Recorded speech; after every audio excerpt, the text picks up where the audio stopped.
हमने यहीं देखा है और कहीं नहीं देखा। फिर ये मसला भी हमारे पास आया, खामद ने बीवी को तलाक दे दी, तलाक होगी, बच्चे भी हो गए। उस वक्त तक तलाक तक खामद ने बीवी को मेहर नहीं दिया है।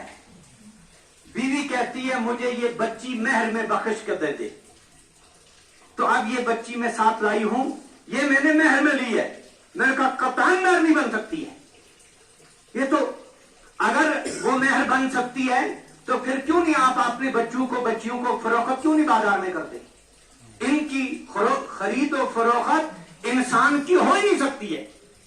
मेहर में माल दिया जाता है और बच्ची माल बन ही नहीं सकती। ये गड़बड़। तीसरा गड़बड़, यहां जब भी तलाकें होती हैं 3 तलाकों से कम होती नहीं, चाहे वो मौलवी हो, चाहे वो पंच सरपंच हो, चाहे वो चौधरी हो। जब भी इनकी महफिल में तलाक होती है वो 3 तलाकों से कम तलाक लिखते ही नहीं। हदीस पाक में है, एक शख्स आए नबी पाक सल्लल्लाहु अलैहि वसल्लम की खिदमत में और उन्होंने आकर बताया इस शख्स ने अपनी बीवी को 3 तलाकें दे दी। हदीस पाक में कि गज़ब वजह रसूलुल्लाह सल्लल्लाहु अलैहि वसल्लम, हुजूर बहुत नाराज हुए और उसके बाद फरमाया अत्तलाबु बिकिताबिल्लाहि व अना बैना अज़हुरिकुम, तुम अल्लाह के कुरान का खिलवाड़ करने लग गए। इतना भी इंतजार नहीं किया, अभी मैं इस धरती पे नबी मौजूद हूं, मेरी मौजूदगी में 3 तलाकें। दूसरा सहाबी तलवार लेके खड़ा होता है, या रसूलुल्लाह इजाजत दीजिए ना, जिसने कुरान का खिलवाड़ किया है मैं इसकी गर्दन को आपके सामने उड़ा दूंगा। आज उमर का दौर होता तो इन बिदती मौलवियों की गर्दनें कलम होती। ये खिलवाड़ करते हैं दीन के साथ।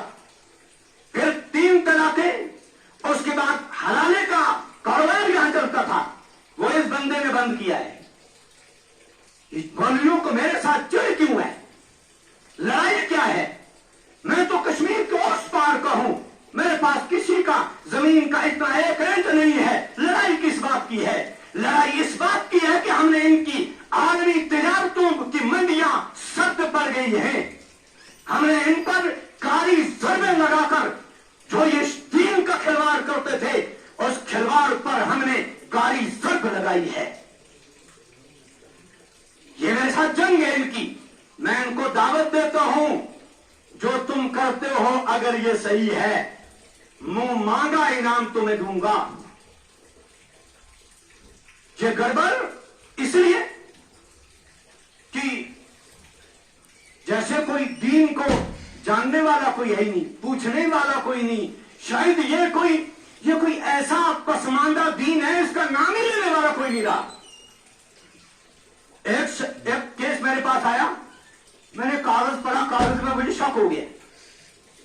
शक लिखने में हुआ, ये तो यकीन था कि 3 तलाकें लिखी होंगी। मैंने कहा कागज किसने कहा? फलां साहब ने।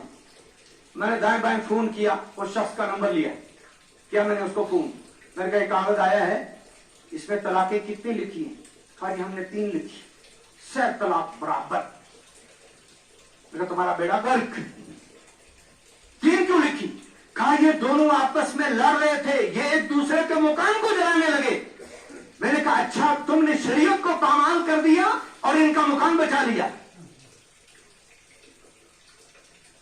ये धंधा अब तो ऊपर से कारी ज़रब लगी।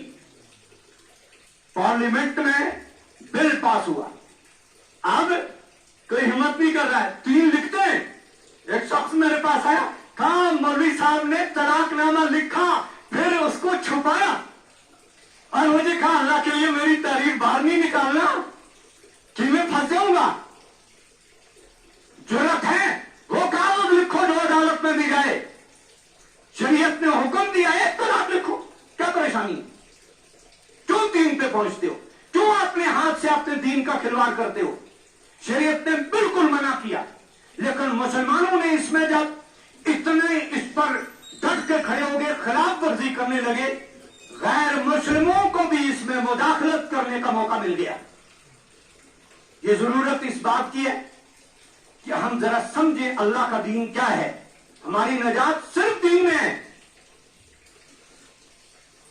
ابو بکر صدیق رضی اللہ کے بیٹے ہیں عبداللہ رضی اللہ عنہ, ان کو بیوی کے ساتھ اتنی محبت کہ ایک دن جمعہ کے دن بیوی کے ساتھ کھیلنے لگے اور ان کو دھیان ہی نہیں رہا جمعہ ہے. جمعہ ابو بکر صدیق کو پتہ چلا تو انہوں نے فوراً کہا بیٹے طلاق دے دو اس کو. بس خاموش ہو کے طلاق دے دی. لیکن طلاق دینے کے بعد محبت بہت تھی تو کچھ اشعار پڑے. جب سرزنش ہوگی اس کے بعد ابو بکر صدیق نے فرمایا آپ سزا ہو گئی ہے, اب رجوع کر. تو رجوع تب کر سکتا ہے جب ایک طلاق ہو. جب دو طلاقیں ہوں تب رجوع کا موقع ملتا ہے. جب تین ہو جائے تو قرآن کہتا ہے رجوع اب کر ہی نہیں سکتا ہے. صحابہ کرام اس کو گناہ سمجھتے تھے. اب ایک طبقہ وہ کہتا ہے 100 طلاقیں دے دو, ایک بھی نہیں ہوگی.